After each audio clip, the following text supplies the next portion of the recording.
네, 시청자 여러분 안녕하십니까? 조간으로 하루를 여는 신통방통의 윤태현입니다. 자, 정경심 교수의 항소심 판결이 어제 나왔습니다. 1심에 이어서 항소심도 징역 4년이 선고되면서 반전은 없었습니다. 2심 재판부도 조국 전 장관 부부 때문에 입시제도 자체의 공정성에 대한 어떠한 우리 사회의 믿음 이런 것들이 심각하게 훼손됐다고 지적하고 있습니다. 2019년 8월부터 2년 동안 우리 사회를 정말 둘로 쪼개놨던 조국 사태가 조금씩은 마무리되어 가는 것 같다는 생각도 듭니다. 영상 보겠습니다. 제 처가 그걸 했다 그러면 법적인 책임을 져야 되고 누구나 법 앞에 평등하다 생각합니다. 1년 4개월 동안 심판 받으셨는데 심경 어떠세요? 손도 아프고 가족분들과 어떤 말씀 나누셨는지 한 말씀 부탁드리겠습니다.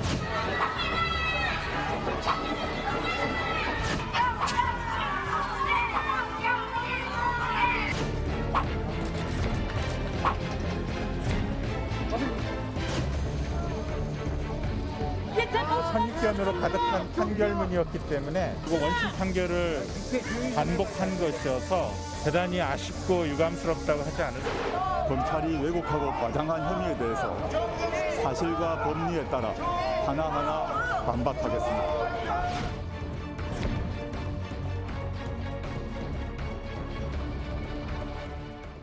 네, 정경심 교수 판결에 따른 신문 내용 좀 살펴보도록 하겠습니다.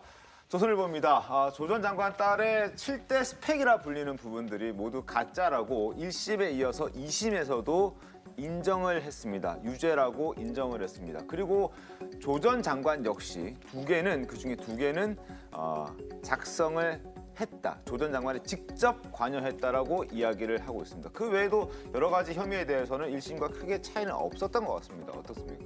네, 그 조 전 장관의 딸이 네. 이제 대학에 진학을 하고 네. 그다음에 현재 의사 면허를 따기까지 네. 그 과정에서 이 불법 혐의가 있었다고 지적을 받았던 검찰이 수사를 했던 7가지 주요 스펙이 1심에서와 마찬가지로 네. 2심에서도 그렇습니다. 모두 가짜라는 게 드러난 것이고 네. 특히나 여기서 이제 주목해야 될 부분은 서울대 공익인권법센터 인턴 확인서, 네. 그다음에 이 부산 A호텔 인턴 확인서는 작성을 조 전 장관이 하고 그렇습니다. 정경심 교수가 도와줬다. 네. 이런 차원에서 이제 재판부가 얘기를 했죠. 이 부분은 조 전 장관 1심 재판에도 직접적인 영향을 미칠 수 있다는 점에서 향후 여파가 주목되고 있는 상황입니다. 그렇습니다. 바로 아래쪽에 있는 국민일보도 이 부분을 지적하고 있습니다. 자, 일단 조국 전 장관의 재판이 이제 진행이 될 텐데 여기에 앞서 말씀해 주셨던 대로 서울대 공익인권법센터와 부산의 한 호텔에서 인턴 확인서는 조 전 장관이 직접 작성을 했기 때문에 1심 재판에 상당한 영향을 줄 수 있다. 그 가능성이 지금 제기되고 있는 상황입니다. 그리고 이런 문제들이 발생함과 더불어서 지금 그동안 문제가 되고 관심을 끌었던 과연 조 전 장관의 딸이 지금 의사로 한 병원에서 인턴 생활을 하고 있는데 이 의사 면허라든지 부산대 의전원의 입학 취소 여부, 고려대의 입학 취소 여부 등도 조만간 결정이 날 것으로 보여서 이 부분에 대한 관심도 지금 주목되고 있는 상황입니다. 자, 지금 이런 내용들 이야기 한번 해보도록 하겠습니다. 자, 먼저 정경심 교수의 입시 비리 혐의부터 살펴보겠습니다. 화면 보겠습니다. 자, 7대 스펙 항소심의 판단이었습니다. 일단 단국대에서 인턴 확인했다는 거, 인턴했다는 거, 공주대에서 체험활동 확인서, 서울대 인턴 확인서, 부산의 한 호텔 인턴 확인서, 그리고 키스트 센터에서 확인서, 그리고 동양대 총장의 표창장, 동양대 연구보조원으로 활동했다는 그 확인서 모두 허위입니다. 가짜라고 다 인정을 2심 재판부도 인정을 한 겁니다. 자, 정경심 교수 측이 인턴 활동의 증거라고 내세웠던 딸의 공익인권법센터 세미나 참석 여부는 조 전 장관과 또 여권 측에서는 판결을 뒤집을 수 있는 결정적인 증거라고 주장했음에도 불구하고 재판부는 따로 판단하지 않는다고 이야기를 했습니다. 왜 재판부가 따로 판단하지 않았는지를 따져보기 전에 조 전 장관과 윤호중 원내대표의 주장부터 한번 들어보겠습니다. 컨퍼런스 동영상 속에 왼손잡이 여고생이 제 딸이 아니라고 하면서 저를 처벌하려고 합니다. 컨퍼런스에 참석한 제 딸을 제 눈으로 똑똑히 보았고 쉬는 시간에 대화도 나누었습니다. 당일 행사장에서 제 딸을 보았다는 여러 증인들은 헛개비를 보았다는 말입니다. 묻힐 뻔했던 진실이 마침내 드러났습니다. 성공을 예감했던 검찰 각본 가족 인질극이 양심 고백에 의해 조기 종영되었습니다. 자, 저렇게 주장했음에도 불구하고 재판부의 판단은 달랐습니다. 세미나 참석 여부는 선고에 전혀 영향을 미치지 못했습니다. 김경재 의원님, 재판부가 이 세미나 참석 여부가 중요하지 않다고 본 이유는 어디 있습니까? 그러니까 서울대 공익인권법센터의 인턴 확인서의 내용이 네. 15일간 네. 공익인권법센터에서 인턴으로 활동을 했다라는 내용인데, 그럼 과연 15일간 인턴 활동을 했느냐라는 것과 그다음에 그중에 하루였던 저 세미나에 참석을 했느냐, 가령 저 세미나에 참석을 했고 저 영상 속의 인물이 조국 장관의 전 장관의 딸이 맞다고 하더라도 네. 이 15일간 인턴으로 활동했다는 것을 증명할 수는 없다. 아하. 인턴으로 활동하지 않았다라고 지금 법원은 본 거고요. 네. 이 확인서 자체가 당시 센터장이었던 한인섭 교수는 내가 발행해 준 바는 없다라고 했고, 이 확인서의 양식이 네. 조국 교수가 사용하던 컴퓨터의 양식이 그대로 있는 것이 발견이 됐습니다. 그래서 만약에 저 하루가 맞다고 하더라도 다른 14일간 그럼 제대로 했느냐? 네. 그건 아니다. 그렇기 때문에 저 내용이 허위고 네. 저 확인서 자체가 위조가 된 것이다라고 재판부는 본 겁니다. 확인서 자체가 위조인 상황, 거짓인 상황에서 하루 세미나를 참석했든 말든 그건 크게 영향을 줄 수 네. 없다라는 게 이제 재판부의 판단이었군요. 그렇습니다. 그래서 2주간 그렇다면 실제로 인턴십 활동을 했다라는 근거를 피고인 측에서 제시를 했어야 되는데, 이 증인들은 거기에 반하는 증언을 많이 했던 것 같습니다. 일례로 이 조국 전 장관의 딸이 해외 유학 진학반이었는데 그 5월이라는 그 시점이 먼저 대학에 진학하기 전에 학점을 선취득하기 위한 어떤 수험 기간이었다라는 겁니다. 그래서 인턴십 활동을 하는 학생들이 거의 없었다는 게 그 당시에 그 고등학교 교사의 증언이기도 했고, 네. 또 이 조 전 장관 딸 측에서는 내가 이 인턴십을 위한 스터디 활동도 조직해서 했다라고 했는데, 이 활동을 같이 했다라는 친구들 명단이나 뭐 구체적인 어떤 내역 같은 거는 제대로 항변을 하지 못했던 것 같습니다. 이런 내용들을 종합했을 때 설사 이 마지막 세션인 이 어떤 세미나에 참석을 했다고 하더라도 인턴십 이 과정 2주 동안 한 건 사실관계에 반하는 게 아니냐라는 게 재판부의 판단이었던 것 같습니다. 알겠습니다. 또 재판부는 정경심 교수가 딸의 허위 스펙을 위조하는 과정에서 조국 전 장관도 직접 했다, 뭐 이런 판단을 했습니다. 화면 보겠습니다.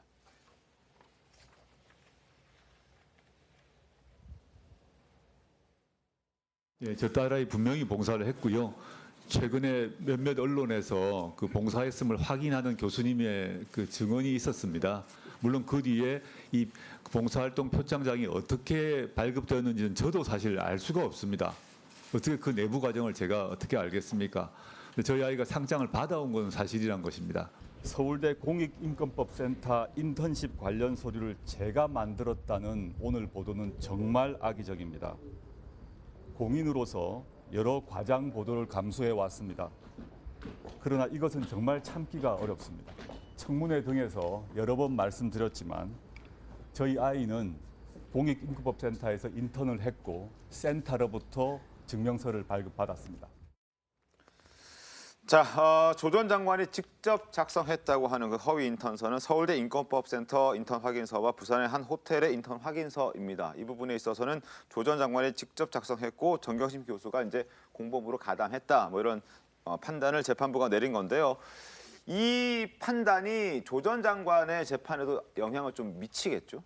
네, 본인이 직접 위조한 혐의이고 네. 증거들이 좀 명백합니다. 호텔 같은 경우는 인턴 증명서에 보면 사실 호텔 이름은 고유명사지 않습니까? 그렇습니다. 오타가 나면 안 됩니다. 근데 오타가 나 있어요. 표기법이 하나 달라져 있습니다.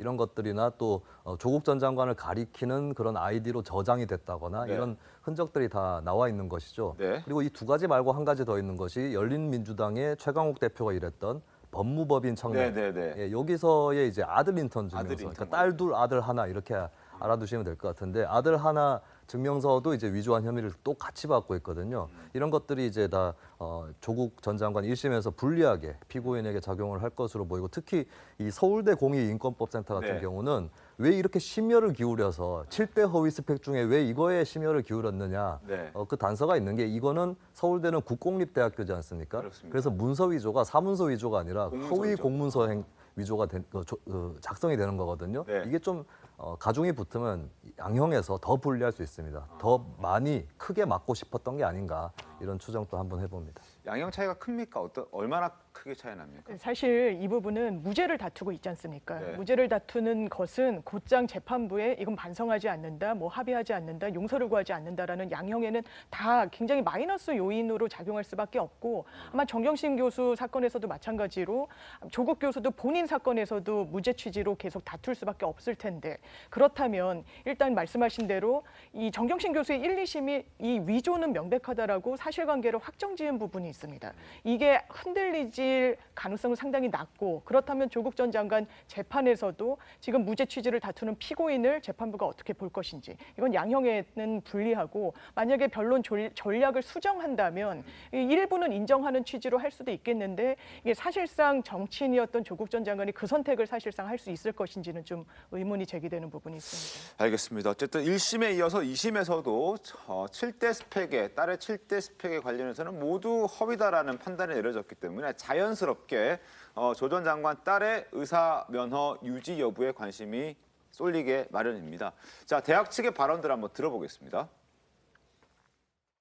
동양대 총장 표창장이 시의 부산대 어진원 합격에 영향을 끼쳤다고 생각하십니까? 예, 그 점수 항목이 있기 때문에 심사가 영향을 전체적으로 종합적으로 판단하기 때문에 끼칠 수 있다고 생각합니다. 동양대 표창장이 위조라고 하면 입학 취소하시겠죠? 예, 그 입학 그 공고문에 자기소개서 기타 서류가 이게 위조가 판단 허위일 경우에는 예, 자동으로 입학을 취소가 되게 되어 있습니다. 자, 그리고 정경심 교수의 2심 판결이 나온 어제 부산대와 고려대 측도 즉각 입장을 밝혔습니다. 어떤 입장인지 보겠습니다. 자, 먼저 고려대학입니다. 2심 판결이 나왔으므로 판결문을 검토한 후에 본교의 학사 운영 규정에 의거해서 후속 조치를 진행하겠다라고 얘기를 하고 있습니다. 다음 부산대 볼까요? 부산대는 입학전형 공정관리위원회 이달 18일 다음 주입니다. 전체 회의를 개최해서 그 논의 결과를 대학 본부에 보고할 예정입니다. 이렇게 밝히고 있는 상황입니다. 부산대 같은 경우에는 공정관리위원회가 4월 달부터 이미 일주일에 한 차례씩 회의를 하고 있다고 하니까 결과가 그리 오래 걸리지는 않을 것 같습니다. 자, 앞서 조 전 장관 딸은 한 라디오에 출연해서 의사 면허가 취소가 돼도 상관없다 이런 취지의 얘기를 한 적이 있는데 잠깐 듣고 와서 또 이야기 이어가겠습니다. 제 온 가족이 이제 언론의 사냥감이라고 할까요? 저는 봉사활동이나 인턴을 하고 나서 받은 것을 학교에다가 제출했습니다. 위조를 한 적도 없습니다. 본인이 기소되고 대학원이나 대학 입학 취소되고 그래서 본인이 고졸이 되면 어떻게 해요? 그러면 정말 억울하죠. 제 인생 10년 정도가 사라지는 거니까요. 근데 저는 고졸돼도 상관없다고 생각하고 있습니다. 시험은 다시 치면 되고 30에 의사가 못 되면 40에 되면 된다고 생각합니다. 자, 지금 저렇게 얘기를 했습니다. 김어준 씨의 뉴스공장에 나가서 저렇게 얘기를 했는데요. 면허 취소 가능성 한번 따져보겠습니다. 최승현 차장님 어떻습니까? 이 각 기관들의 내부 규정이나 네. 법적 상식에 따르면은 취소되는 게 당연한 일이죠. 지금 영상에도 나왔지만 고려대 같은 경우에는 경력을 허위 기재했을 경우 입학을 취소한다라는 규정이 있습니다. 근데 이건 굳이 규정에 명시하지 않더라도 당연한 얘기죠. 네. 그렇게 해서 고려대에서 이제 논의를 해서 취소를 하게 된다면 이제 학사 자격이 취소가 되는 거잖아요. 그렇죠. 그렇게 되면 의전원에 진학할 자격도 없는 것이고 자연스럽게 취소. 그렇다면 의사 면허, 그러니까 의사 시험을 볼 자격도 없는 것이 되겠죠. 그러니까 조 전 장관의 딸 개인적으로는 억울하다고 생각할지 모르겠으나 이거는 사회적 상식, 법적 상식, 그다음에 내부 규정 등에 따르면 당연히 취소될 수밖에 없는 겁니다. 근데 장유민 변호사님, 네. 그 의사의 면허를 취소하는 그 법 조항을 보면 6가지 정도 있다고 하는데 이 조 전 장관의 딸의 경우에 해당되는 법 조항이 없어서 혹시 취소가 안 될 수도 있다는 얘기도 있던데요. 그렇습니다. 왜냐하면 고등교육법에 허위 자료를 제출하면은 이 입학을 취소하여야 한다라는 규정은 있는데 그것이 입법화된 게 비교적 근래고 이 조 전 장관의 딸 같은 경우에는 적용이 안 됩니다. 훨씬 이전이기 때문에. 근데 말씀하신 대로 입학이 취소되면 도미노처럼 대학이 부정이 되면 대학원도 그렇죠. 대학이라는 그 졸업 요건을 갖추지 못한 것이 되니까요. 그런데 이 규정을 좀 상세하게 살펴볼 필요는 있습니다. 각 대학이 입학 사정과 관련해서 허위 어떤 자료를 냈을 때 취소할 수 있다라는 재량 규정으로 지금 규정한 것으로 나와 있고 그렇다면 여러 가지 지표를 다 살펴서 이 허위 인턴십 자료를 낸 것이 이 입학에 어느 정도 관련을 맺는 건지. 왜냐하면 유사 사례가 있어서 그렇습니다. 이제 유치원 교사로 발탁이 되신 분이 아버님의 베트남 참전 가산점으로 이제 됐는데 그 부분이 원점으로 아버지가 베트남전에 참전하지 않았다는 사실이 굉장히 뒤늦게 드러나면서 법원이 뭘 따졌냐면 이 참전 사실은 없다. 그렇다면 가산점이 없어도 합격할 수 있었겠느냐를 따졌을 때 가산점이 없었으면 이분은 합격이 불가능했다라고 이 정량 지표를 다 살펴봤거든요. 그렇다면 이런 유사 사례에서 이 허위 인턴십을 내지 않았다면 입학 자체가 좌절될 것인지 이 부분은 또 법적으로 따져볼 부분은 남아 있습니다. 알겠습니다. 1심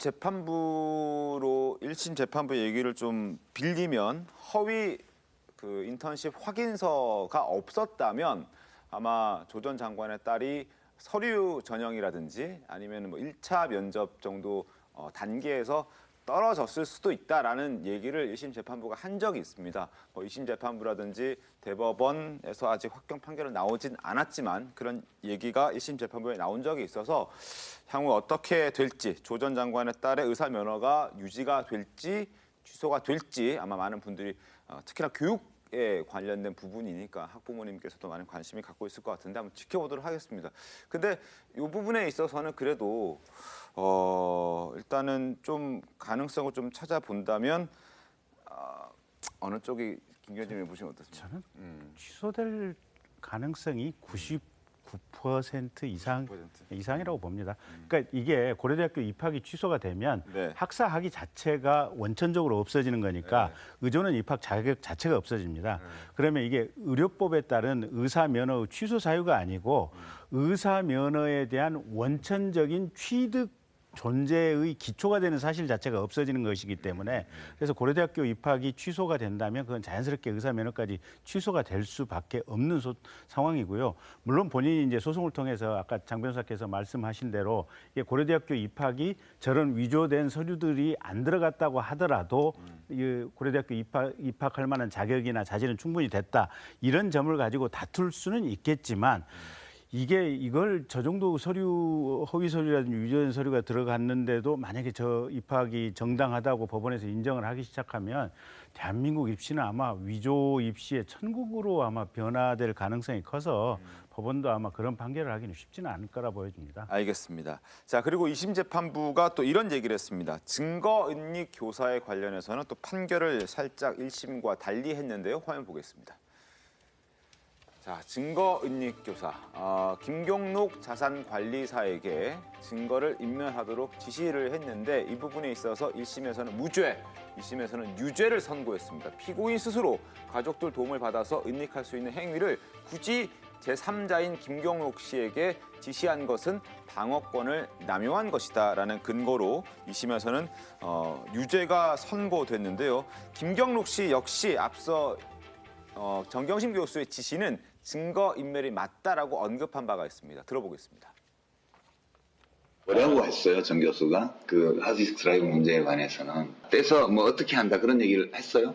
일단 제가 처음에 내려갔던 거는 유리한 자료들을 확보를 해야 되겠다. 저도 그때는 당연히 검찰이 유리한 거는 빼고 불리한 것만 내서 뭔가 할 거라고 생각을 했는데 거기서 뭔가 빠져나올 수 없는 늪에 좀 걸린 거라는 생각이 들더라고요.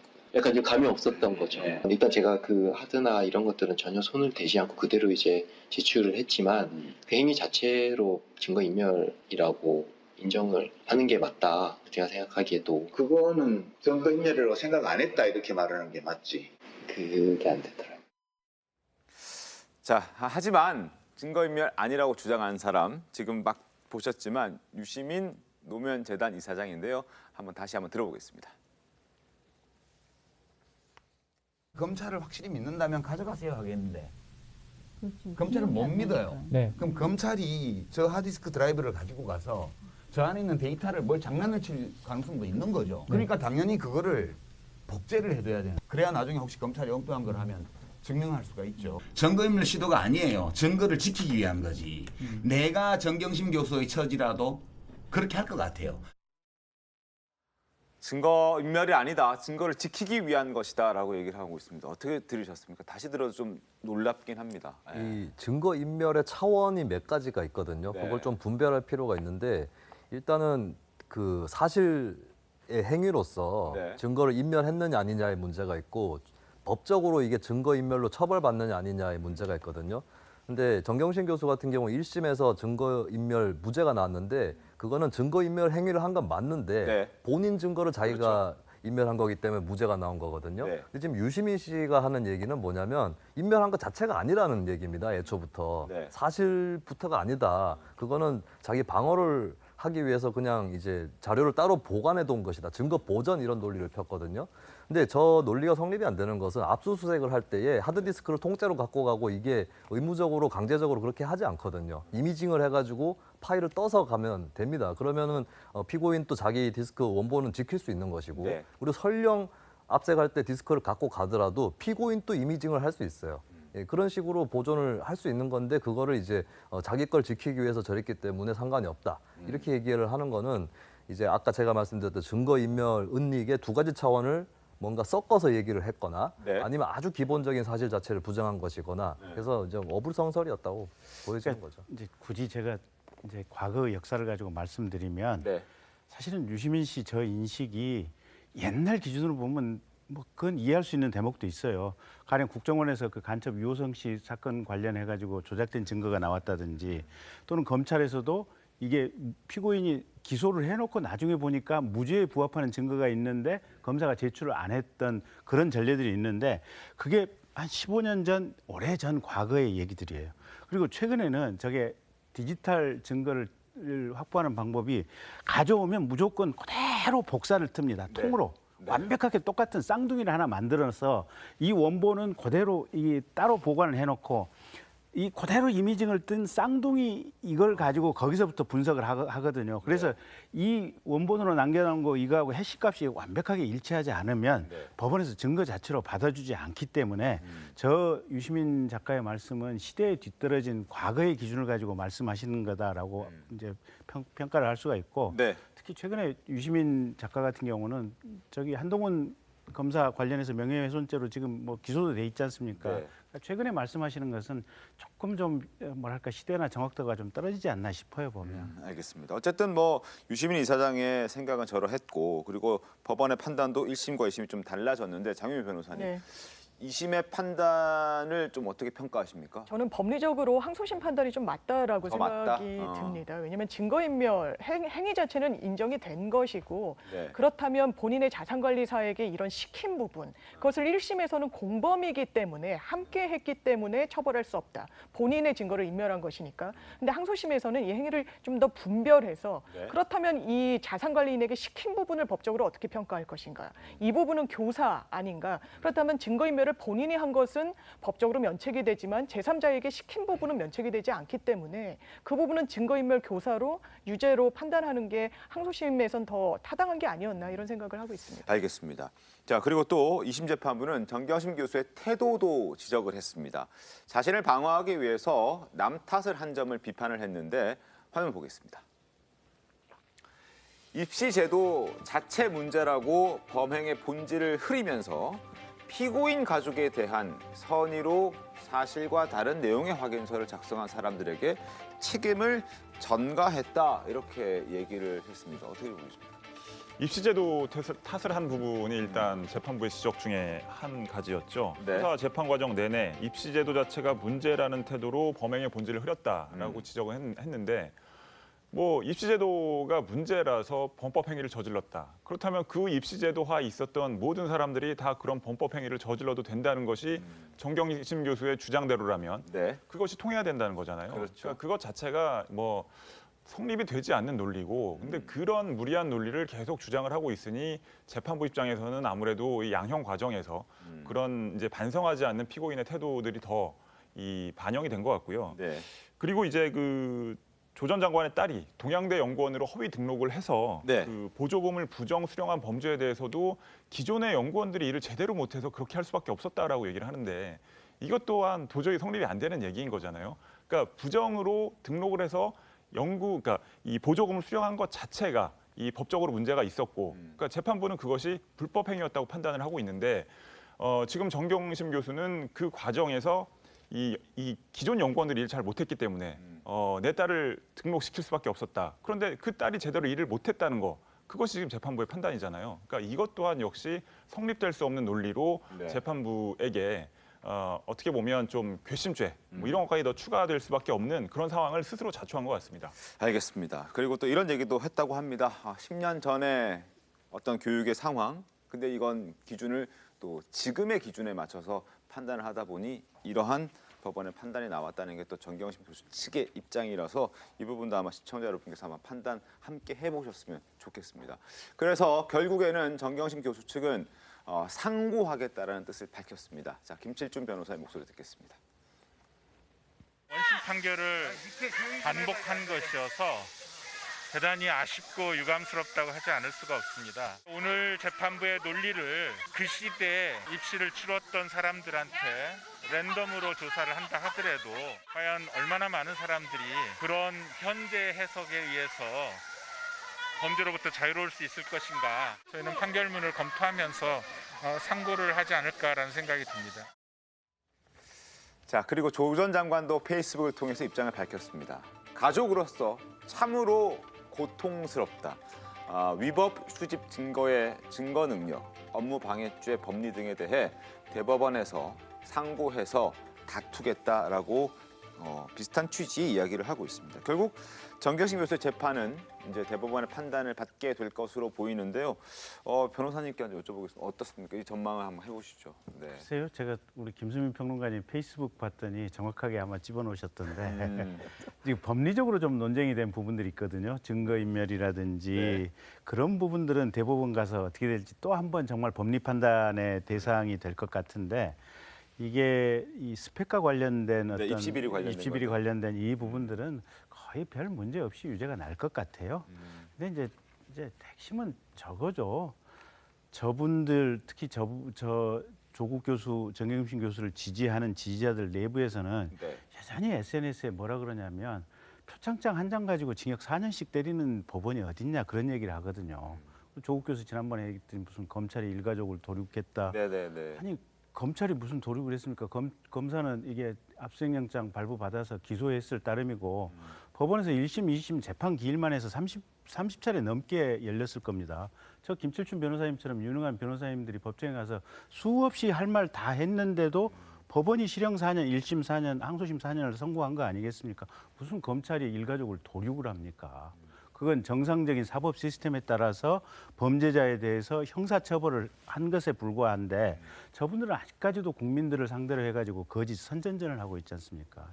굉장히 비정상적인 상황들이고 제발 좀 정신을 차려주셨으면 하는 제가 부탁을 드리고 싶습니다. 알겠습니다. 장은민 변호사님도 비슷한 의견이십니까? 어떻습니까? 대법원에서 바뀔 가능성은 낮다고 보는데 저는 그런 생각은 듭니다. 이 사건이 촉발되게 된 사모펀드와 관련해서는 대부분 또 무죄가 나오기도 했고 또 윤석열 전 총장이 이런 이야기를 했습니다. 이 수사를 해야 될지 말아야 될지 굉장히 인간적인 고뇌와 번민이 있었다. 그렇다면 그렇다면 이 말인즉슨 이 수사를 할지 말지 기소권을 검찰이 독점하고 있는 상황에서 사실상 수사 개시 여부를 뭐 윤 전 총장의 결단으로 했다라는 건지 굉장히 좀 오만하게 느껴질 수도 있는 부분이라고 생각이 들거든요. 물론 이 법원의 판단 존중해야 되지만 이 수사 과정이 굉장히 통례적이고 일상적이었다고 생각하는 국민들은 저는 많지 않을 거라고 생각합니다. 알겠습니다. 수사가 시작된 그 펀드 관련 부분 거기에 대해서는 좀 이견이 있는 것 같은데 지금부터 한번 얘기를 좀 해보겠습니다. 어쨌든 정치권에서는 또 말들이 참 엇갈리고 있습니다. 윤 전 총장의 캠프 대변인이죠. 김병민 대변인은 정경심 교수의 2심 유죄 판결을 보고 영화 기생충이 생각난다고 말을 했습니다. 이 영화 기생충 많은 분들 보셨겠지만 거기 보면은 학력을 위조하는 장면이 나오거든요. 그 장면을 김병민 대변인이 꼬집은 겁니다. 그 장면 짧게 한번 보겠습니다. 이놈은 제 동생 김기정이에요. 얘가 포토샵 실력 하나는 기가 막히거든요. 기정이가 그렇게 손재주가 좋다며? 서울대학교 문서 위조학과 뭐 이런 거 없나? 아들아. 자, 김병민 대변인의 이야기도 이어서 보겠습니다. 영화 기생충의 한 장면처럼 대한민국 법무부 장관 부부가 각종 서류를 조작해서 자녀의 부정한 입학에 관여했다고 어느 누가 상상이나 했겠는가라고 얘기를 하고 있는 상황입니다.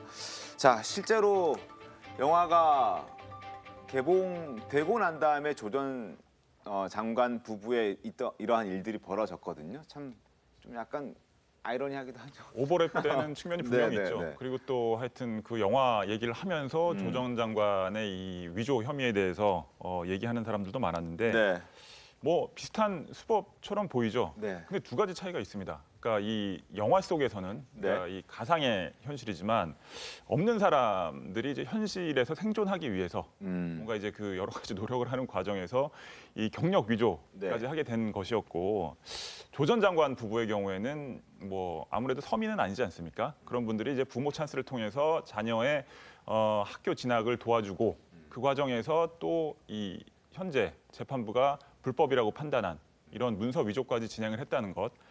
그리고 이 영화 속에서 영화하고 현실을 직접 비교하긴 그렇지만 영화 속에서는 제 기억이 맞다면 그 위조된 그 학력 증명서를 과외자리를 넣는 데 쓰잖아요. 맞습니다. 근데 지금 조국 전 장관 부부 같은 경우에는 대학 진학이라는 공적인 절차에 위조된 문서를 사용했단 말이에요. 굳이 죄의 경중을 따지자면 현실에서 벌어진 조국 전 장관 부부의 범죄가 더 심각하다고 볼 수 있는 것이죠. 알겠습니다. 저는 제일 기가 막혔던 게요. 10년 전에 그냥 있었던 과거의 평범한 사건을 가지고 이렇게 재단을 해서 이런 과중한 형을 때리냐 이런 취지의 피고인 측 말씀이 있었잖아요. 아니 10년 전에 위조를 그냥 평범하게 다들 했습니까? 이게 워낙 상식에 반하는 상황이어서 아니 문서를 누가 이렇게 이 포토샵이라는 이걸 해가지고 직인 부분 인형 잘라가지고 놓고 그걸 누가 할 수 있으면 실제로 한 사람이 도대체 이게 그 자체를 상상해 본 사람이 과연 얼마나도 있을까? 그러니까 저게 영화 찍는 사람 정도의 어떤 극적인 상상력이 아니라면 아니 평범한 보통의 사람들은 상상하기 어려운 거 아니에요 보면. 근데 그런 상황을 전제를 평범한 상식처럼 그냥 얘기를 해버리니까 저분의 상식하고 저분들의 상식하고 우리의 상식의 차이는 무엇일까? 이제 그런 생각이 좀 들죠. 알겠습니다. 자, 지금 윤 전 총장 측에서는 비판을 했고요. 반대로 민주당 대선 주자들은 정경심 교수를 옹호하고 법원의 판결을 비판했습니다. 한번 보겠습니다. 자, 이낙연 전 대표. 형량을 먼저 정해놓고 내용을 끼워 맞췄다는 의구심이 든다라고 얘기했습니다. 그리고 이재명 지사 측에서는 이번 재판 과정에서 검찰이 무리한 수사를 진행했다는 점이 분명하게 드러났다. 검찰 개혁 필요성을 절감한다라는 얘기를 했고 추미애 전 법무부 장관도 정 교수와 조 전 장관 그리고 가족분들에게 위로를 보낸다. 생각할수록 안타깝고 유감스러운 판결이다라고 얘기를 하고 있습니다. 이분들이 지금 이낙연, 이재명, 추미애 이분들이 이렇게 얘기하는 건 앞서 장미 변호사님 말씀하신 대로 처음 사건의 수사를 시작하게 된 펀드 관련 혐의에 대해서 일부 유죄죠. 대부분 무죄가 나오고 일부 유죄가 나왔다. 이 부분 아마 지적하는 것 같은데 그러면서 이분들이 좀 얘기하는 게 모두 무죄라는 얘기를 하고 있습니다. 그 부분은 좀 잘못된 부분은 바로 잡아야 되지 않겠습니까? 아니 펀드가 가령 다 무죄가 났다고 하더라도 다 무죄가 났다고 하더라도 저 입시와 관련된 서류 위조들 네. 그것만 가지고도 상식에 반하는 거 아니겠습니까? 근데 저런 범죄자를 범죄 가족을 옹호하는 민주당의 대통령 후보들이 나는 저분들이 대통령을 하겠다고 나서는 것 자체 저쯤 되면 민주당의 당대표가 저분들 비난해야 되는 거 아닙니까? 민주당의 당원들이 저분들 아니 당신 대통령 후보 우리 당의 공당의 대통령 후보로 자격 없으니까 그냥 사퇴하시오 이런 얘기 나와야 되는 거 아니겠습니까? 범죄자를 옹호하는 사람들이 어떻게 일부에 대통령을 하겠다고 저렇게 그것도 당당하게 SNS에 자기 글을 올릴 수 있습니까? 저는 이해할 수가 없는 2021년의 대한민국의 지금 모습을 보고 있다고 생각합니다. 뭐 저도 김경진 의원님 말씀에 적극 동의하면서 조금 강론으로 들어가서 저는 지금 민주당에서 지금 이렇게 항변하고 있는 부분에 대해서 좀 지적하고 싶은 게 네. 지금 추미애 전 장관은 직접적으로 얘기를 했고 다른 대선 주자들도 비슷한 얘기를 하고 있는데 이 펀드 관련된 수사가 본류였고 나머지는 별건 수사라는 식으로 얘기를 하고 있어요. 네. 근데 그게 아니거든요. 그러니까 제가 추 전 장관, 그러니까 그 조국 사태 당시에 그 회사 내부에서 그 팀장을 맡았었습니다. 네. 근데 그때 언론들이 굉장히 적극적으로 취재를 했었죠. 네. 그리고 시민단체들도 달라붙었고 야당 의원들도 달라붙었고 그때 가장 뜨겁게 논란이 됐던 것이 조 전 장관 딸 아들의 입시 관련된 비리 의혹이었어요. 네. 그리고 이제 사모펀드, 그다음에 웅동학원 관련된 여러 가지 의혹들 이런 것들 세 가지 분류가 있었는데 큰 갈래가 있었는데 이것들이 시민단체들과 야당에 의해서 일괄적으로 고소 고발이 된 상태였습니다. 그래서 10여 가지 사건을 가지고 검찰에서 배당을 해서 동시에 수사가 이루어진 것이지 절대로 사모펀드가 먼저 이 본건이고 나머지가 별건이다. 이런 식으로 주장을 하는 것은 민주당이 지금 또다시 이 프레임을 통해서 국민들을 속이려고 하는 거 아니냐 이런 지적을 받을 수 있는 부분이라는 겁니다. 네. 사모펀드 문제 다 얘기하면 좀 시간이 걸릴 것 같긴 한데 좀 짧게 말씀드리면 1심, 2심에서 둘 다 무죄로 난 부분이 있잖아요. 네. 그거는 저도 대법원에서 뒤집기 어려울 거라고 보는데 엇갈린 부분이 있습니다. 예, 그리고 아직까지도 1심, 2심 다 거쳐서도 둘 다 유죄로 판단한 부분도 있고 그래서 사모펀드 모두 무죄다라는 건 명백한 거짓말인 것이고 그리고 1심, 2심의 이 판단이 엇갈린 것이 사실관계에 대한 판단이 엇갈린 게 아니라 어떤 법리 해석의 문제가 있었거든요. 이 대법원에서 또 가려봐야 될 그런 문제이고 그리고 법적인 유무죄를 떠나서 법적으로는 뭐 특별히 판단은 안 내려졌지만 정경심 교수가 코링크피의 그 허위 컨설팅을 한 것은 사실로 인정이 됐습니다. 조범동 씨 재판에서 이미 재판부가 이거는 윤리적으로 비난받을 짓이라고 얘기를 했거든요. 그 밖에도 여러 가지의 부조리들이 있었고 중요한 거는 민주당에서 사모펀드는 자본주의에서 권장할 만한 일이다라고 했는데 조범동 씨가 운영한 펀드는 그렇지 않았습니다. 그러니까 조범동 씨 재판에서 이 펀드의 문제는 다 드러난 것이다. 이걸 좀 말씀드리겠습니다. 알겠습니다. 대법원에 상고한다고 하니까 대법원의 판단도 한번 기다려 보도록 하겠습니다. 자, 그리고 지금부터는 국민의힘 상황 좀 보겠습니다. 대선 경선에 공식적으로 막을 올리기도 전에 내홍으로 몸살을 앓고 있는 국민의힘입니다. 자, 특히 30대 야당 대표로 화려하게 등장한 이준석 대표 취임 때 유독 비빔밥론을 강조해 왔었는데 여전히 성능 과정이 쉽지는 않아 보입니다. 자, 6월 취임 당시 이준석 대표 모습 잠깐 보겠습니다. 비빔밥이 가장 먹음직스러운 상태는 각각의 색채와 식감, 형태를 유지한 상태로 밥 위에 얹혀져 있을 때입니다. 비빔밥의 재료를 모두 갈아가지고 만약에 저희가 밥 위에 얹는다면은 색감도 그다지 끌리지 않을 것이고 식감도 마찬가지입니다. 우리의 지상 과제는 대선의 승리입니다. 그 과정에서 저는 다양한 대선 주자 및 그 지지자들과 공존할 수 있는 당을 만들 것입니다. 자, 저렇게 남다른 포부를 밝히면서 힘차게 시작했는데 취임 2달을 딱 보내보니까 정말 애를 먹고 있습니다. 고명 올리는데도 상당한 애를 먹고 있고 심지어 고립무원에 빠졌다는 생각이 들 정도인데 관련해서 내용들 신문으로 먼저 만나보겠습니다.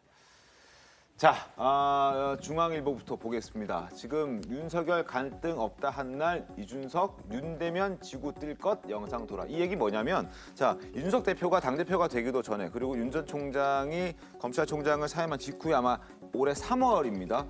한 유튜브에 이준석 대표가 출연을 했는데 거기에서 진행자가 질문을 합니다.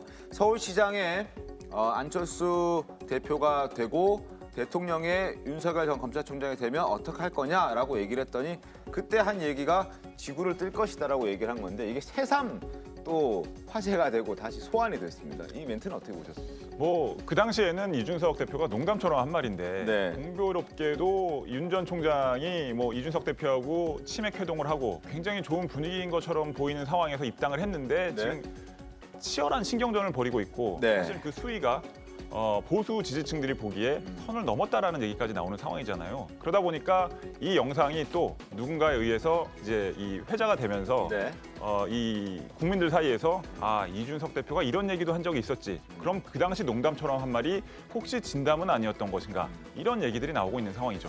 알겠습니다. 그리고 경선 준비위원회에서 지금 토론회를 개최하려고 하는데요. 이 부분을 놓고도 지금 설전이 벌어지고 있습니다. 아래쪽에 조선일보 보겠습니다. 일단 이준석 대표가 중진을 향해서 하이에나에 비유했습니다. 여기서 이제 중진은 정진석 의원입니다. 윤 전 총장과 굉장히 가깝게 지금 지내고 있는 친윤으로 분류되는 정진석 의원을 향해서 이제 하이에나라고 비유를 했고, 그리고 이준석 당 체질 개선론에 대해서 여러 가지 논란들이 벌어지고 있는데 이러한 내용들 지금 토론 통해서 한번 짚어보도록 하겠습니다. 자. 이준석 대표의 목표대로 비빔밥을 잘 어쨌든 비비려면 일단 주재료가 잘 준비돼야 하는데 주재료라고 볼 수 있는 윤 전 총장과의 갈등 구도가 계속되고 있어서 논란이 끊이지 않고 있습니다. 급기야 윤석열 캠프 쪽에서는 탄핵이라는 표현까지 등장시켰는데요. 그 목소리 한번 들어보겠습니다. 아니 당대표 결정이라 할지라도요. 암만 대한민국의 대통령이라 할지라도 헌법과 법률에 근거하지 않은 거는 탄핵도 되고 그런 거 아닙니까? 공화국이라는 게 권력자의 권력의 자의적 행사를 권력자 마음대로 하지 말라 이거 아니겠습니까? 제도적 그 근거도 없고 관행상으로 그런 전례도 없습니다. 자, 뭐 불만이 있을 수 있고 여러 가지로 뭐 표출이 될 수는 있지만 그래도 국민의힘 내부에서 이 탄핵이란 단어는 굉장히 예민하고 좀 민감한 단어인데 굳이 꺼냈어야 되는가 생각도 들기도 하고요. 어떻습니까? 글쎄요. 그러니까 이제 인터뷰하는 과정에서 설명을 하다가 저 단어가 좀 나왔던 것 같고요. 무슨 이준석 대표를 탄핵하겠다 뭐 이런 생각은 일도 없고요. 뭐 그게 가능하지도 않고요.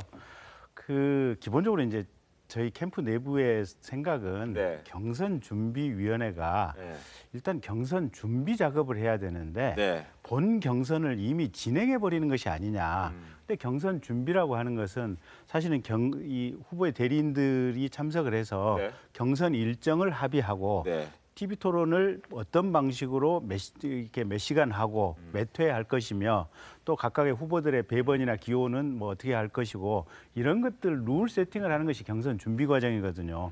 근데 경선 준비위원회가 그냥 본 경선의 내용인 토론을 해버리겠다고 하니까 조금 뭔가 좀 상황이 안 맞지 않느냐. 그래서 그런 불만은 이제 저희 캠프뿐만이 아니라 원희룡 후보 측에서도 똑같은 얘기하고 있거든요. 지금 최재형 후보 측에서도 지금 똑같은 얘기를 하고 있어요. 그래서 대체로 공이 지금 저 문제 그리고 아마 최고위원들 중에서도 아마 김재원 최고나 조수진 최고도 야 경선준비위원회가 이건 준비가 아니지 않느냐, 경선이지 않느냐 이게 똑같은 문제의식이 있어서 아마 이제 그 점을 설명하려고 하는 과정이고 후보 본인은 아마 이준석 대표하고 대단히 좋은 관계인 것 같아요. 지난번에 치맥 회동도 했었고 후보님 얘기하시는데 치맥 회동 할 때 닭다리를 자기가 먹고 싶었는데 이준석 대표께 굳이 다 큰 닭다리를 드렸다고 하시고 그 이후에 식사도 또 했다고 그러고 하니까 아마 그렇게 무슨 관계가 문제가 있거나 그런 상황은 아닌 것 같습니다. 알겠습니다. 어쨌든 이준석 대표는 저 신지호 전 의원 상황실 캠프 실장의 얘기를 듣고 좀 기분이 상했던 것 같습니다. SNS에 글을 올렸습니다. 한번 보겠습니다. 탄핵 이야기까지 드디어 꺼내는 거 보니까 공격 목적이 뭐였는지 명확해진다. 대선 앞두고 당 대표 지속적으로 흔드는 캠프 본 적 없다 했는데 알겠습니다. 라고 마무리를 짓습니다. 그래서 그런지 몰라도 신지호 전 의원이 오늘 아침에 이제 또 입장을 내놨더군요. 이준석 대표를 겨냥해서 염두에 둔 발언이 아님을 분명히 밝힌다. 오해하지 않았으면 좋겠다라고 입장을 내놓긴 했습니다. 그리고 오늘 아침에도 이제 또 장제원 총괄실장 역시 라디오에 출연해서 이런 탄핵과 관련된 입장을 다시 한번 얘기를 했습니다. 어떤 얘기를 했는지 들어보겠습니다. 오늘 아침에 이준석 대표가 이런 말을 했습니다. 이거 당대표를 너무 흔드는 거 아니냐. 이게 일반적인 얘기 아닙니까? 대통령도 헌법과 법률에 따라서 국가를 운영해야 되는 거 아닙니까? 당연한 얘기 한 겁니다. 그걸 이준석 대표가 헌법과 법률에 위반해서 당을 운영하고 있다고 얘기했습니까? 명시적으로? 그거를 자꾸만 확대 해석을 하니까 확대 해석이다. 문제들이 되는 거고요. 김선희 평론가님 어떻게 보셨습니까? 확대해서 하지 말고 좀 오버하지 말라 뭐 이런 얘기로 좀 들리기도 하던데. 서로 간의 확대 해석을 계속 하고 있는 거예요. 점층법적으로. 그러니까 윤석열, 안철수 되면은 지구 뜰 것. 이것도 네. 이제 사실 어떻게 보면 그 두 분은 그 당시 국민의힘 당원이 아니지 않습니까? 네. 국민의힘 당원으로서 당의 활동가로서 이준석 대표가 그렇게 되면은 떠야지. 그러니까 그 당원으로서의 책임감을 좀 과장해서 얘기한 것일 수 있거든요. 설령 다른 의도라고 했을지라도 그렇게 받아줄 수도 있는 겁니다. 그 정도에서 확전을 멈출 수 있는 건데 그걸 또 굳이 윤석열을 저렇게 싫어했구나 이런 식으로 받는 것도 좀 문제였고, 그리고 이번에도 탄핵 얘기도 이제 하다못해 대통령도 중간에 내려올 수 있는데 대표한테 문제 제기 정도 할 수 있는 거 아니냐, 대표가 절대적 권한인 거냐, 이렇게 신지호 캠프 담당자가 얘기를 했을 수도 있는 거거든요. 네. 근데 그거를 설령 악의로 했다 할지라도 여러 가지 해석이 가능할 때는 때로는 선의로 해석하면서 진화를 해주는 것도 필요합니다. 근데 지금 그게 안 되고 있어요. 그러니까 그 뭐 노래방 같은 데 가면은 마이크를 대고 노래를 부르다가 이제 스피커하고 마이크하고 만나게 되면 뭐 이게 뭐 악기에도 마찬가지인데 적당히 하면 피드백이 되지만 잘못하면 하울링이 되는 거거든요. 지금 그 상태에 와버렸다. 이렇게 저는 요약해 보겠습니다. 알겠습니다. 일단 이준석 대표가 지금 윤석열 전 검찰총장 캠프 측과 어떤 갈등을 좀 보이고 있는 상황. 그리고 이뿐만이 아니라 당내 윤 캠프에 속해 있지는 않지만 윤 전 총장을 지지하는 그런 중진들과도 어떤 설전을 계속 좀 보여주고 있는 상황입니다. 한번 보겠습니다. 화면 좀 보시죠. 자, 정진석 의원과 지금 설전이 벌어졌습니다. 권력욕을 부추기는 하이에나가 아니라 밝고 긍정적인 멧돼지 미어캣이 있었으면 한다. 그러니까 정진석 의원을 향해서 하이에나라고 얘기를 한 건데, 사실 여기에 대해서 이제 참 딱하다라는 게 정진석 의원의 대답인데, 이보다 좀 거슬러 올라가면 돌고래 고등어 멸치 논란이 있었습니다. 그로부터 시작된 게 이제 이렇게까지 하이에나니 뭐 멧돼지니 뭐 이런 얘기까지 흘러오게 된 건데, 이 부분은 어떻게 좀 봐야 됩니까? 상당히 우려가 되는 상황이죠. 네. 이 국민의힘을 지지하는 사람들 입장에서는. 그렇습니다. 근데 이준석 대표를 보면 자기 확신이 굉장히 강한 스타일이에요. 사실은 정치권에서 이 자기 확신과 그다음에 자기 판단에 대한 어떤 이 자신감 이런 네. 측면에서 보면은 지금 누구도 따라갈 수 없을 사람일 것 같은데, 저는 경선 과정에서 당대표가 뒤로 빠져야 된다 이런 지적에는 동의하지 않습니다. 이 경선 과정에서 당대표가 당연히 중심을 잡고 역할을 해야 되는데, 문제는 당대표가 당내 갈등의 축으로 비춰지면 그것은 좀 위험하다는 것이죠. 네. 그리고 누군가의 편을 든다는 얘기가 나와서도 안 되는데, 뭐 이준석 대표는 저는 누군가의 편을 든다 뭐 이런 이제 지적들이 나온 것에 대해서 저는 이준석 대표가 그런 마음을 갖고 있을 거라고 생각하지 않아요. 그렇지만 그런 해석들이 나오는 이런 상황은 경계할 필요가 있고, 네. 그다음에 아까 잠깐 얘기가 나왔지만 우리 김경진 의원님은 안 그러시지만 윤 전 총장 캠프 쪽에 있는 분들이나 윤 전 총장을 당내에서 대변한다는 입장을 갖고 있는 중진 의원분들이나 표현들이 너무 감정적이고 세요. 그러다 보니까 그것이 이준석 대표도 물러서지 않는 스타일이기 때문에 서로 부딪히면서 계속 이 갈등이 증폭되고 있는 상황인데, 네. 이 부분은 확실히 서로 양측이 뭔가 신사협정을 맺던지 아니면 물밑에서 뭔가 좀 깊은 논의를 해서 풀어가는 과정이 반드시 필요할 것 같고, 그다음에 이제 토론 얘기가 나왔는데, 저는 토론 부분은 솔직히 말씀드려서 이준석 대표가 좀 성급한 측면이 있다고 생각을 합니다.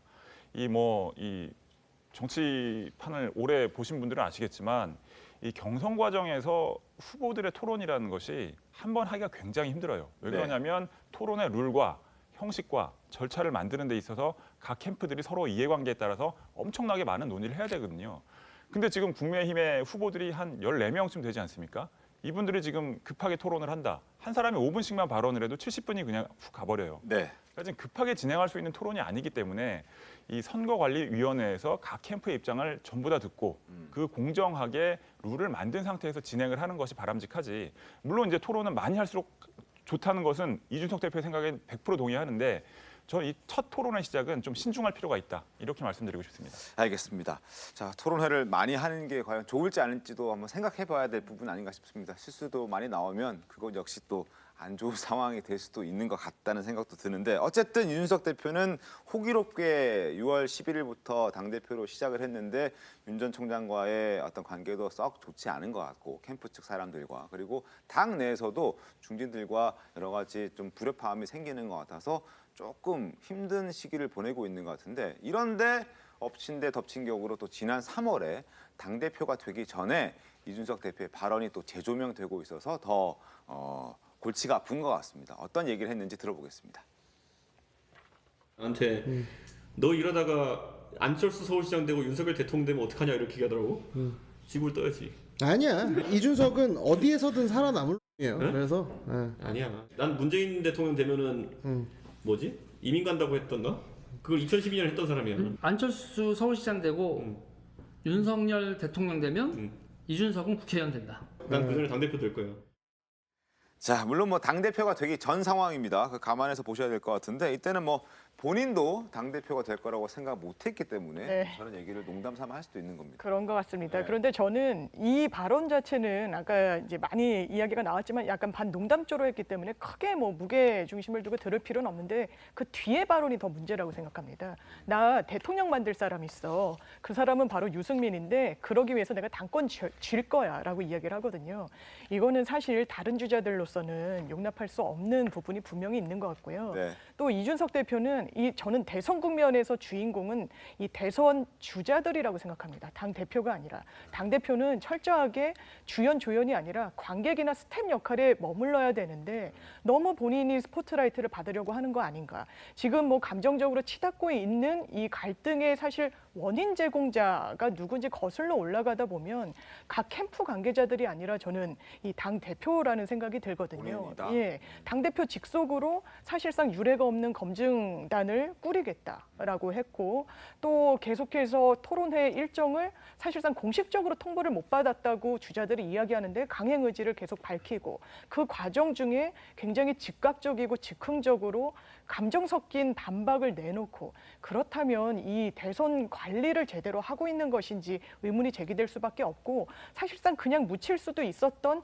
반농담조의 영상까지도 이런 맥락에서 다시 회자될 수밖에 없는 거는 분명히 당대표 본인의 책임이거든요. 네. 그러니까 앞으로도 그러면 갈등 없이 제대로 꾸려나갈 수 있을 것인가? 이 부분에 대해서도 상당히 의문이 많이 좀 표해집니다. 알겠습니다.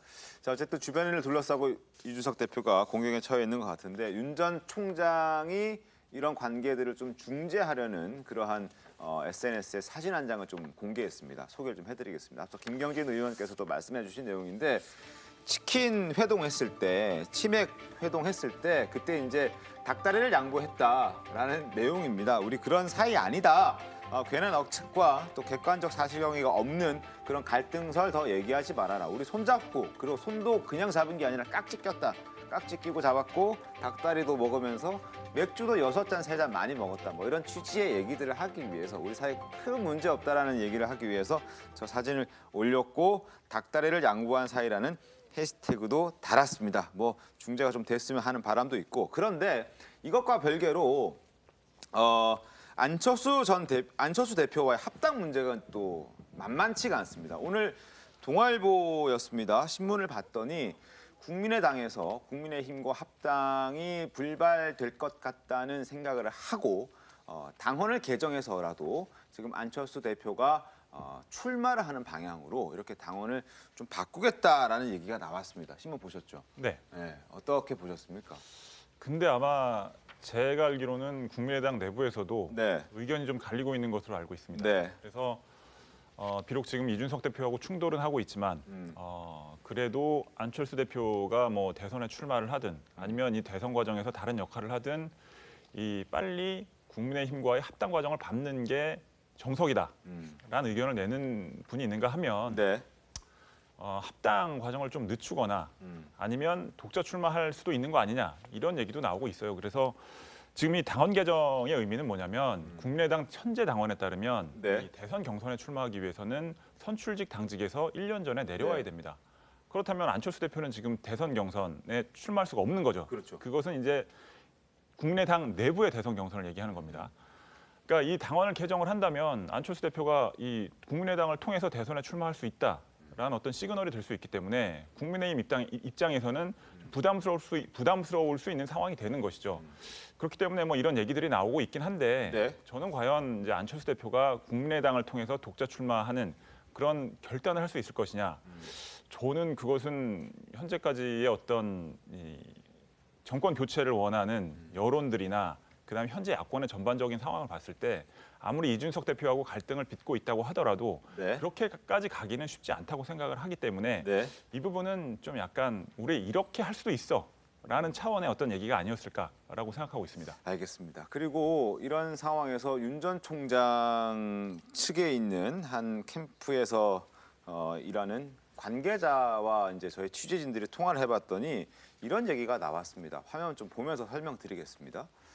자, 안철수 대표와 관련된 얘기인데 안철수는 중도 진영의 상징적인 인물이다. 서울시장 선거에서 안철수의 역할이 컸다고 보고 윤석열 후보가 안철수와 교감 중이다라는 얘기를 하고 있습니다. 결국 안철수 대표 입장에서는 지금 이준석 대표와 어떤 거래를 하는 게 아니라 나중에 11월 달 이후에 연말에 지금 윤석열 검찰총장과 직접 거래하겠다라는 의도를 좀 갖고 있는 것 같습니다. 이르면 그래서 동아일보 보도를 기준으로 말씀드리면 이번 주 일요일에 합당 안 하겠다라는 메시지를 내겠다라는 얘기까지 나오고 있는 상황이거든요. 어떻습니까? 뭐 이준석 비빔밥이 어느 정도 만들어지고는 있는데 이준석 대표가 직접 수저를 들고 비비다 보니까 좀 여러 가지 말썽도 있고 그렇습니다. 아직 그릇에 담기지 않은 된장을 왜 비빔밥에 끼얹는 경우도 있잖아요.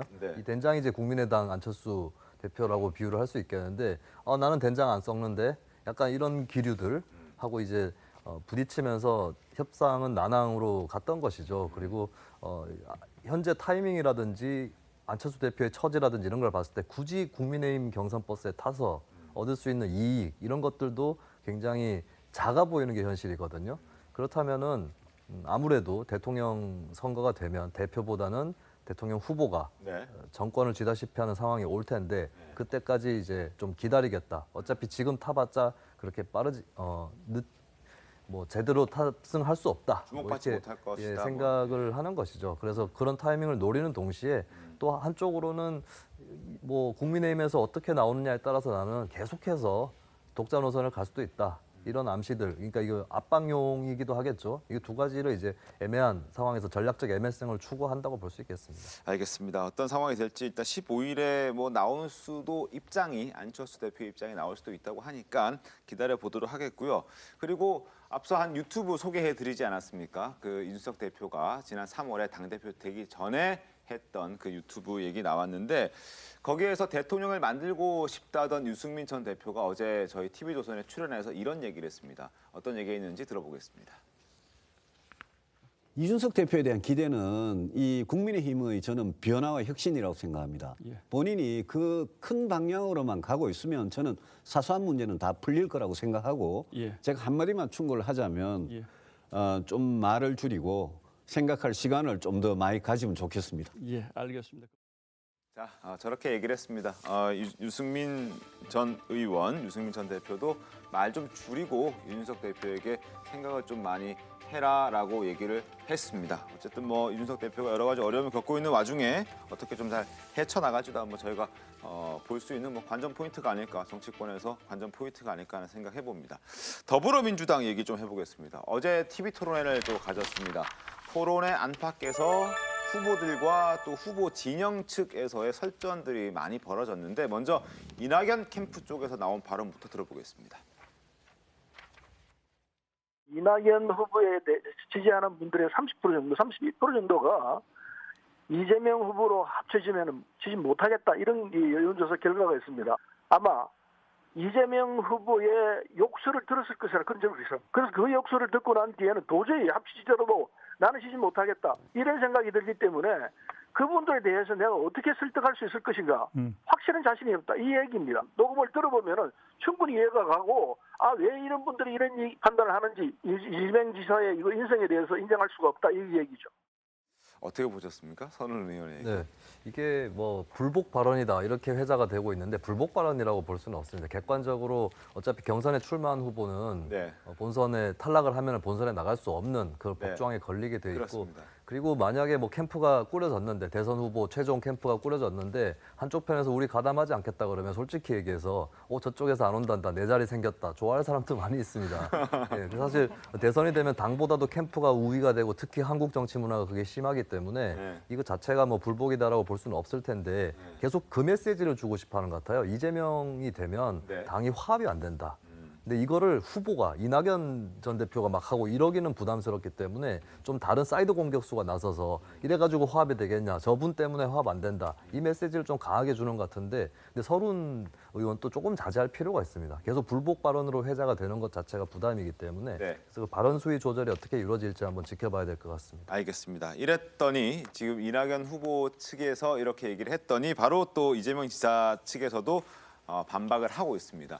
방송인 김용민 씨가 SNS를 통해서 이낙연 후보 부인 김숙희 여사의 발언을 지적했습니다. 어떤 발언인지 화면 보겠습니다.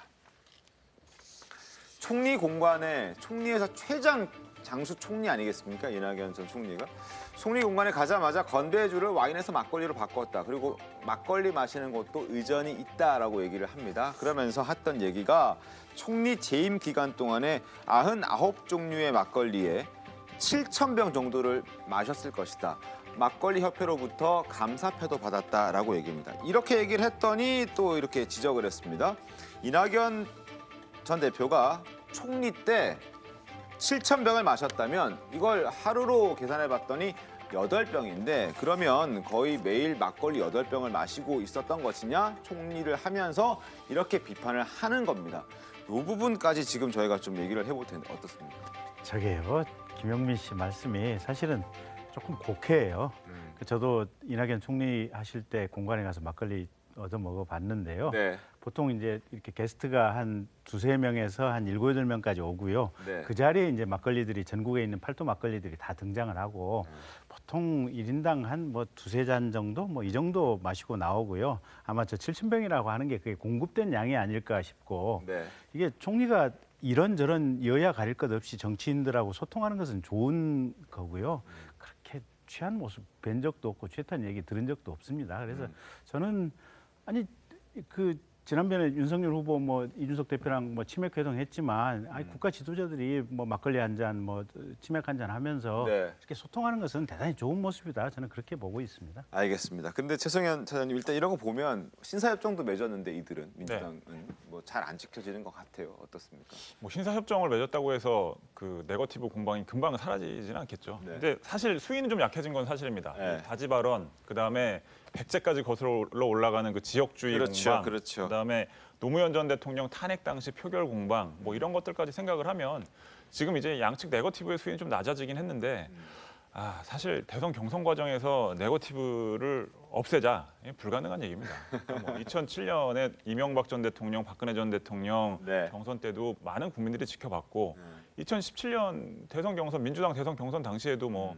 경선만 이기면 대통령 된다 이런 분위기였잖아요. 그때도 문재인 대통령하고 뭐 특히 지금 또 나오고 있는 이재명 당시 성남시장하고 또 안희정 전 충남지사까지 해서 정말 치열하게 싸웠죠. 그것이 결국에는 본선에도 부담이 될 수밖에 없어요. 근데 그것이 결국에 어쩔 수 없는 한국 정치의 현실이기 때문에 뭐 수위가 좀 낮아질 수는 있더라도 이 후보들 간의 네거티브는 어쩔 수 없이 계속 갈 거라고 생각합니다. 알겠습니다. 지금까지는 장 외에서 벌어진 설전을 좀 말씀드렸습니다. 그리고 TV 토론회 장 내에서 벌어진 후보들 간의 설전도 만만치는 않았습니다. 들어보겠습니다. 이재명 후보께서 좋아하는 영화로서 기생충을 말씀하신 적이 있는데요. 기생충에 보면 송강호의 집은 반지하여서 비가 오면 비가 그대로 집에 쏟아져요. 이선균 집은 비가 오면 그 비를 감상하죠. 그런데 그 이선균과 송강호 두 분에게 똑같이 8만 원씩 주는 것이 정의로운 것인가? 송강호에게만 지원하겠다고 세금 내라면 이선균 씨가 세금을 안 낼 겁니다. 그것은 부자들에 대한 모욕이라고 생각합니다. 부자들은 그것보다는 사회에 기여하고 명예를 얻는 것을 더 중요하게 생각한다. 이 말씀을 드리고 싶습니다. 두 사람의 의견이 명확하게 엇갈렸는데 장미 변호사님 네. 어떻게 보셨습니까? 사실 뭐 이런 기본소득과 관련해서 정책 검증을 계속 하고 있는데 지금도 뭐 아동수당이니 뭐니 해서 어떤 빈부격차를 전혀 고려하지 않고 기본수당급으로 지급되는 것들이 많습니다. 그렇기 네. 때문에 종전의 어떤 복지 정책과 연계를 고민하면 이 기본소득이 아예 안 될 거라고 이야기하는 것이 맞는가라는 생각은 들고 다만 뭐 네거티브를 서로 뭐 중단하겠다라고 했는데 계속 이어지지 않습니까? 뭐 경선 불복 발언에 대해서도 거기에 대한 입장을 물었더니 뭐 오해다 오독이다라고 해명한 게 아니라 서른 의원 측에서는 이것 봐라 뭐 욕설 들으면 이걸 우리도 감당할 수는 없다 뭐 이런 취지로 나오고 있는데 저는 이 두 진영이 착각하지 말아야 될 부분이 뭐 예전에 이명박 박근혜 그 당시에 경선 과정과 많이 견주어서 비유를 하는데 그 당시는 본선으로 가면 승리를 한다는 확신이 있던 때였습니다. 지금 정권 교체를 바라는 국민들이 있는 상황에서 이 본선으로 갔을 때 원팀이 이루어져야지 그렇지 않고 바로 대선 주제가 되더라도 대선에서 승리한다는 보장이 없는 상황에서 이렇게 치고받고 싸운다면 이게 과연 민주당 전체 파이에 도움이 과연 될 것인지 좀 반문하고 싶습니다. 근데 이제 그들은 아마 본선 가면 다 이긴다고 생각하고 지금 그런 것 같습니다. 예. 예, 알겠습니다. 어떻게 보셨습니까? 저는 근데 방금 나왔던 기생충 비유, 이선균, 송강호 이거는 저는 괜찮은 논쟁이었다고 봐요. 굉장히 짤막한 어떤 함축적인 비유가 들어가 있지만 조세라든지 복제 철학 이런 것들을 양쪽의 다른 입장을 선명하게 드러내 보이는 그리고 이제 이낙연 전 대표가 무슨 뜻인지 알아들으려고 탁 쫓고 세웠다 이제 알아듣고 받아치는 이런 과정들이 차라리 아까 전에 봤던 그 조 전 장관에 대한 말도 안 되는 옹호 이런 거에 비하면은 훨씬 품격 있고 내용도 있는 것이다. 이거는 그래도 민주당 경선 과정에서는 제가 봤을 땐 베스트 장면 중에 하나로 들어갔지 않나. 저는 좀 옹호를 하고 싶습니다. 이 부분은. 알겠습니다. 자, 말씀 감사합니다. 잠시 뒤에 돌아오겠습니다. 오늘 준비한 신통방송 여기까지입니다. 내일 더 신통하게 돌아오겠습니다. 고맙습니다.